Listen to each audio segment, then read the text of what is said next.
ক'ত আছিলে আমাৰ ঘৰত আগত বুঢ়াগাঁও আছিলে পিছত ইয়াত কেনেকৈ আহিছিলে ইয়াত আহিছোঁ আমি আমাৰ মাটি বাৰী নাই পিছত আমি ইয়াত আহি মাটি বাৰী লৈছোঁ লৈতো বহুত বছৰ ধৰি আমি ইয়াত থাকি আছোঁ মাটি বাৰী কেনেকৈ লৈছে কিনি লোৱা হৈছিলে কিমান টকা দি লৈছিলে এইবিলাকতো আগত এনেকৈ 10,000 20,000 এনেকৈ দি লোৱা হৈছিলে কিমান বিঘা প্ৰতি 10,000 20,000 টকা আপুনি লৈছিলে কাৰ পৰা চাম লোৱা হৈছিলে চাম লোৱা আগতে হৈছিলে এইবিলাক বহুত হেৰি আছিলে আমাৰ বাবা আমাৰ দাদা সেইবিলাকে লৈছিলে কিমান বছৰ ধৰি ইয়াত আছে আপোনালোকে 60-70 বছৰ হৈ গ'ল 60-70 বছৰ আপোনালোকে টকা কিমান দিছিল আপোনালোকে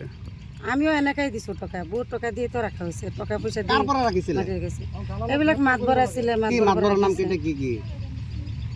মাতবৰৰ নামটো মই নাজানো কিন্তু পইচা দি বহিছে আপোনালোকে পইচা দি বহিছোঁ আমি আপোনালোকে গম নাপায় ইয়াত যে বন বিভাগৰ মাটি বন বিভাগৰ মাটি বুলি পাওঁ গম পাওঁ আমি গম পালেওতো আমি